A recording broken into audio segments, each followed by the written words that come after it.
Podcast et prévention, les intoxications au monoxyde de carbone par l'APPA. Bonjour, je m'appelle Armand, je suis chef des opérations Hyperbar et m'occupe de la mise en œuvre des protocoles de sécurité de plongée au centre Hyperbar de Lille depuis 2009. Le dégagement du monoxyde de carbone est le résultat d'une mauvaise combustion, quel que soit le matériau utilisé. En fait, ça peut provenir d'un incendie, d'un groupe électrogène en milieu clos, et évidemment d'une chaudière mal réglée, ce qui est souvent le cas.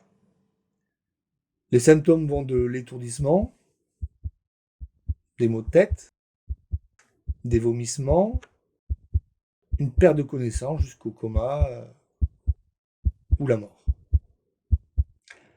Avec l'équipe du plateau technique, nous prenons en charge plusieurs pathologies de réanimation et bien évidemment l'intoxication au monoxyde de carbone. Les séances hyperbares concernant le monoxyde de carbone répondent à une situation d'urgence. C'est pour cette raison que le centre hyperbar de Lille est de ce fait disponible 365 jours par an, 24 heures sur 24.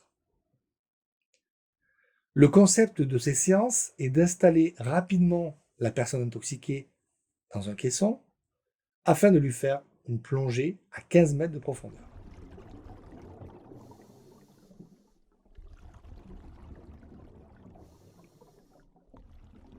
Je précise que l'air comprimé remplace l'eau, ce qui permet d'augmenter la pression dans un caisson, comme on le fait par exemple en gonflant un pneu de vélo. Le matériel dédié est évidemment bien spécifique. Le but étant d'atteindre 1,5 bar à l'intérieur du caisson. Une fois cette immersion, le patient respire de l'oxygène pur à 100% à l'aide d'un masque pendant toute la séance qui dure 2 heures. L'objectif est de remplacer le monoxyde de carbone se trouvant transporté par le sang par de l'oxygène. Cette opération est rendue possible grâce à l'hyperpression exercée à l'intérieur du caisson hyperbar. À l'issue de la séance, un médecin, bien sûr, examine le patient afin d'évaluer si les symptômes persistent, et d'autres séances peuvent être ainsi décidées selon l'état du patient.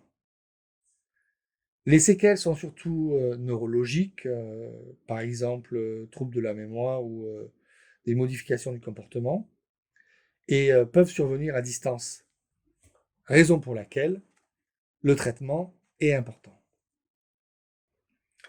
C'est pour cette raison qu'en cas de présence de monoxyde de carbone, la première chose à faire est de stopper la source de combustion, aérer les locaux en ouvrant les fenêtres, évacuer bien évidemment les lieux et tous ses occupants, appeler les secours en faisant le 18 pour les pompiers et le 15 pour le SAMU.